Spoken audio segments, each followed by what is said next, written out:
Bismillahirrahmanirrahim. Assalamualaikum warahmatullahi wabarakatuh. Alhamdulillah, alhamdulillahilladzi amarona bil jamaah wa nahana 'anil ma'siyah wa ja'alana min ahli sunnah wal jamaah. Asyhadu an la ilaha illallah wahdahu la syarikalah wa asyhadu anna Muhammadan abduhu wa rasuluh la nabiyya ba'dah amma ba'd.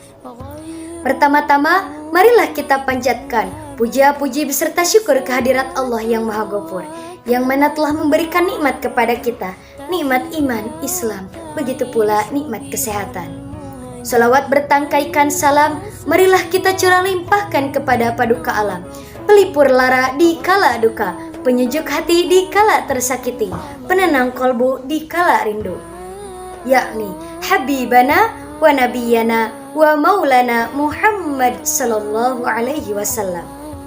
Duduknya saya di sini, insya Allah saya akan sedikit bertausiah yang bertemakan kiat-kiat diri menghafal Al-Quran dengan konsisten.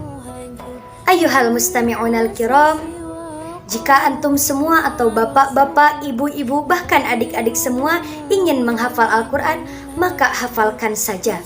Jangan sampai kita menghafal Al-Quran semata-mata hanya ingin terpuji, semata-mata hanya ingin menjadi hafid dan hafidhah saja. Akan tetapi niatkan kembali, niatkan yang lurus. Kita ingin menghafal Al-Quran semata-mata ingin meraih ridha Allah Subhanahu wa Ta'ala. Lalu terbesit pertanyaan, bagaimana caranya agar kita bisa menghafal dengan mudah? Yang pertama, dekatkan diri kita kepada Allah Subhanahu wa Ta'ala, atau tingkatkan ketakwaan kita kepada Allah Subhanahu wa Ta'ala.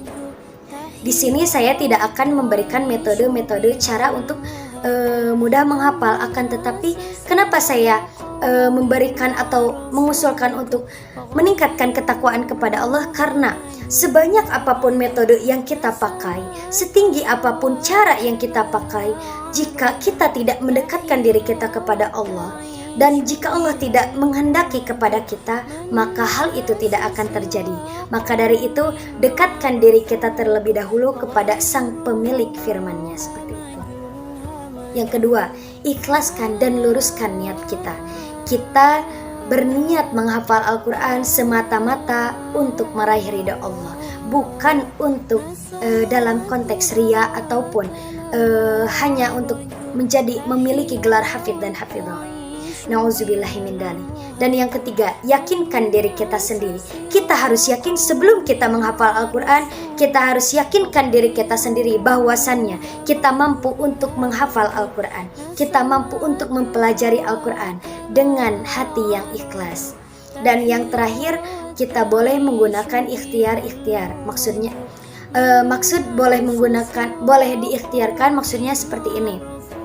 Boleh berikhtiar dalam konteks ini maksudnya boleh menggunakan semisal cara-cara mudah untuk menghafal Al-Quran. Kita boleh menggunakan hal tersebut. Yang terpenting adalah dekatkan diri kita kepada Allah dan luruskan niat kita, seperti itu. Untuk apa kita menghafal dan mempelajari Al-Quran? Jawabannya semata-mata untuk meraih ridha Allah dan juga untuk menerapkan atau mengimplementasikan nilai-nilai yang terdapat dalam Al-Quran, minimal untuk diri kita sendiri, seperti itu. Ketika Allah menghendaki seorang penghafal Al-Quran, maka penghafal Al-Quran dibagi menjadi 3 golongan, sebagaimana dalam Quran surat Al-Fatir ayat 32-33. A'udzu billahi minasyaitonir rajim. Bismillahirrahmanirrahim. Tsumma awrathnal kitaba alladhina astafaina min ibadina faminhum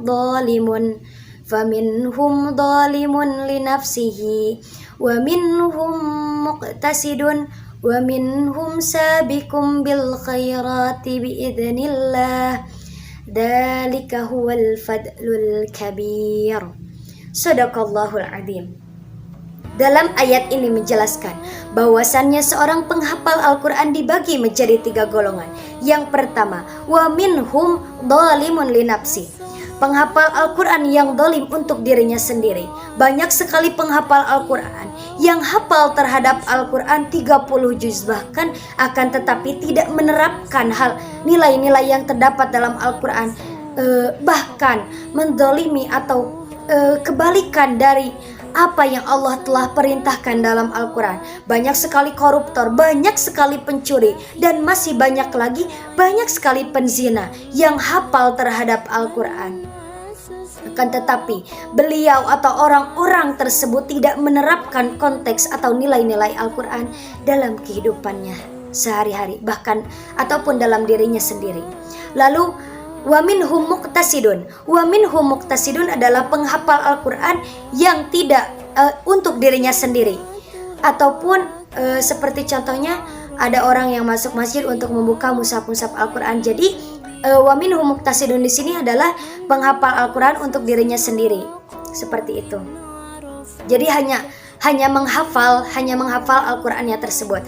Lalu yang paling afdalul hafid atau yang paling utama, yang paling iri dan yang pantas kita cemburui adalah golongan sabikun bil khairat, adalah yang bisa berbagi kebaikan dari nilai-nilai yang terdapat dalam Al-Quran.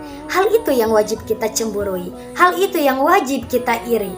Seperti Rasulullah SAW bersabda, diriwayatkan oleh Ibnu Umar radhiyallahu anhuma, La hasada illa fitnataini. Seseorang tidak boleh iri dan dengki kecuali kepada dua golongan. Yang pertama, rajulun atahullahul Quran, atau dalam riwayat lain, rajulun atahullahul hikmah fayaqumu bihi annal laila wa atrafun nahar. Seseorang yang Allah anugerahkan Al-Quran pada dirinya, lalu dia mempraktikkan Al-Quran tersebut dalam setiap harinya kepada dirinya sendiri khususnya, dan kepada orang-orang dari pagi hingga malam hari. Masya Allah, tabarakallah. Hal itu yang patut kita cemburui, hadirin. Ada sebuah cerita.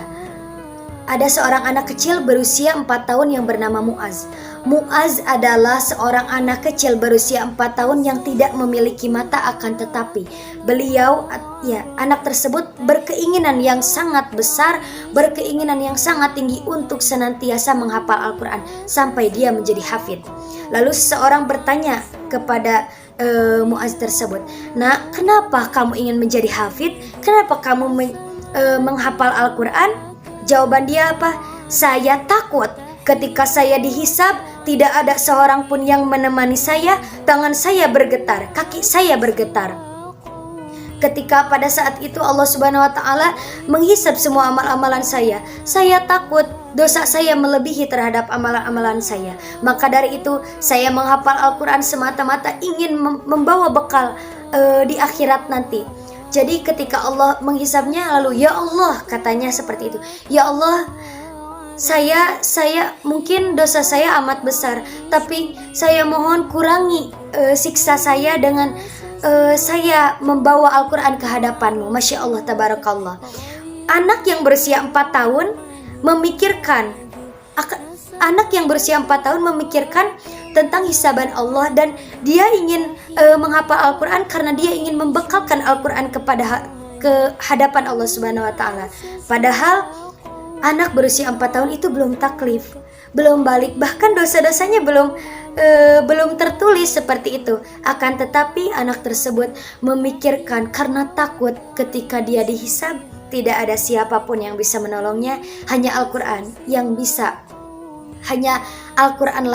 dia bawa, seperti itu katanya. Lalu kenapa banyak sekali di antara kita yang matanya masih ada, bahkan anggota badannya masih sempurna, bahkan usia 40 tahun pun jangankan menghafal Al-Quran, membuka Al-Quran saja pun tidak mau. Na'udzubillahi min dzalik. Akan tetapi kita doakan saja yang terbaik untuk dirinya sendiri, untuk diri kita sendiri, ataupun orang-orang yang masih malas untuk membuka, bahkan membaca Al-Quran, menghafal Al-Quran. Kita berdoa untuk kebaikan kita dan kebaikan semuanya, agar energi baik kita bisa signifikan. Mungkin segitu yang dapat saya sampaikan, hanya itu yang bisa dapat saya sampaikan. Mohon maaf apabila ada kekurangan. Yang benarnya itu dari Allah, yang salahnya itu kebodohan saya. Ungdur maqala ulatang durman kila.